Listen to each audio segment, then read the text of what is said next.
क्या आप यूपी के खूंखार डकैत ददुआ की कहानी जानते हैं, जिसने लगातार सताए जाने के बाद उठा ली थी राइफल? नहीं जानते हैं तो आइए हम बताते हैं ददुआ की कहानी। नमस्कार, आदाब, सत श्री अकाल। मैं मोहम्मद जुनैद सोनू आप सभी का स्वागत करता हूं। बुंदेलखंड का पाठा। पाठा उसे कहते हैं जिस क्षेत्र में पानी की कमी हो। बुंदेलखंड का पाठा कहा जाने वाला चित्रकूट का जंगल 70 के दशक से लेकर 2018 तक डकैतों की बंदूक की गोलियों की आवाज से गूंजता रहता था। इस जंगल में पुलिस भी जाने से कतराती थी। यही वजह है कि जंगल में डकैत खुलेआम विचरण करते थे, घूमा करते थे। यही वो समय था जब यहां डाकू शिव कुमार उर्फ ददुआ की तूती बोलती थी। एक साथ 9 व्यक्तियों का नरसंहार करने के बाद ददुआ इस जंगल का बेताज बादशाह बन गया था। पुलिस तो उसका कुछ नहीं कर पाई, लेकिन एसटीएफ ने 22 जुलाई सन 2007 में मुठभेड़ के दौरान ददुआ और उसके 5 साथियों को मार गिराया था।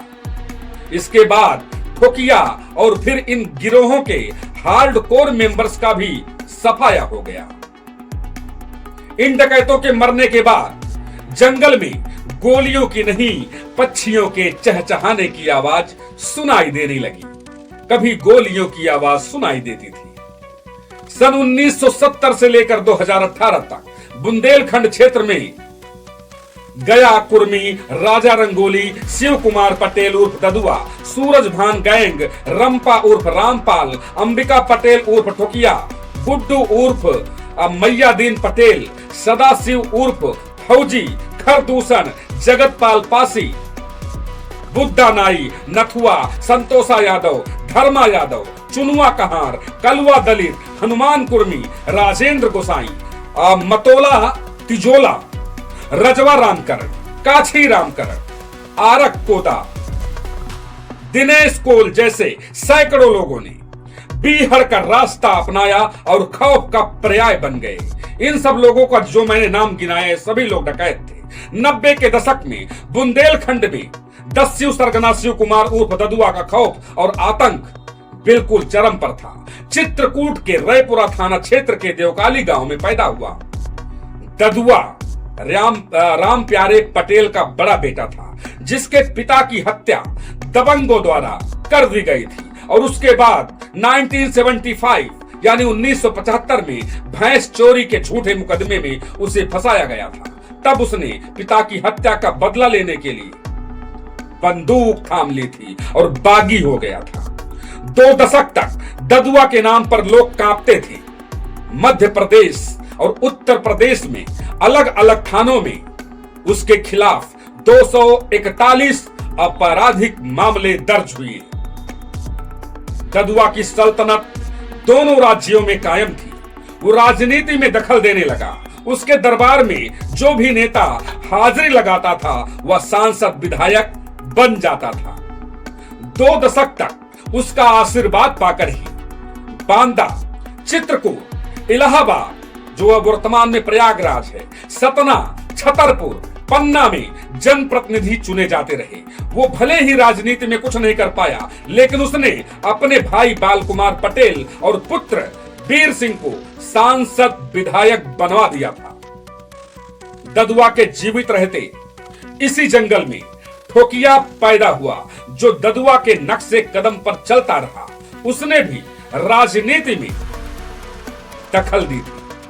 मरने से पहले ठोकिया ने अपनी मां पियारीवा देवी को राजनीति में सक्रिय किया था, लेकिन पुलिस की दखल के कारण पियरिया देवी का विधायक बनने का सपना पूरा नहीं हो पाया था। पियरिया देवी विधायक नहीं बन पाई थी, जो ठोकिया की मां थी। पाठा के बीहड़ से अब तक 2 दर्जन से ज्यादा खूंखार डकैतों का सफाया हो चुका था। इनमें ददुआ, ठोकिया, राघिया, वलखरिया, घनश्याम केवट, शंकर केवट, राजू कोल, चिलाव कोल, अंगद, बबुली कोल जैसे बड़े और खूंखार डकैतों से लेकर गिरोहों के हार्डकोर मेंबर तक शामिल थे। इन डकैतों में कई का नाम सुनकर पाठा की रूह कांप जाती थी। इनमें सबसे प्रमुख नाम डकैत गौरी यादव का था, जिसका भी खात्मा हो गया। बुंदेलखंड के चित्रकूट का पाठा, बुंदेलखंड की चित्रकूट का पाठा क्षेत्र भौगोलिक रूप से डकैतों के लिए हमेशा सुरक्षित ठिकाना रहा है। चारों ओर पहाड़ी और घना जंगल होने के कारण यहां आज तक पुलिस किसी भी खूंखार डकैत को नहीं मार पाई। जब जब बड़ी मुठभेड़ हुई तब तब एसटीएफ को लगाया गया, यानी पुलिस की टीम को वहां पर नहीं भेजा गया। तो कैसी लगी यह कहानी? ददुआ जैसे सैकड़ों डाकू जो आतंक का पर्याय बन चुके थे, लगभग सबका खात्मा हो गया। लेकिन उनकी जो कहानियां हैं, उन्होंने जो किया उसको तो याद ही रखा जाएगा। वो लोग आतंक का पर्याय बन चुके थे, दहशत का पर्याय बन चुके थे। कैसी लगी कहानी आप सभी लोग अपनी प्रतिक्रिया अवश्य दीजिएगा। और ऐसे ही विशेष कहानी के लिए, विशेष स्टोरी के लिए VT सुपरफास्ट को सब्सक्राइब कीजिएगा, फॉलो कीजिएगा। आपकी एक एक एक्टिविटी, आपका एक हलचल हमारे लिए टॉनिक का कार्य करेगा। तो दीजिए विदा, और इस उम्मीद के साथ कि अगले वीडियो में एक बेहतरीन प्रस्तुति लेकर आप सभी के बीच में मैं हाजिर रहूं। नमस्कार।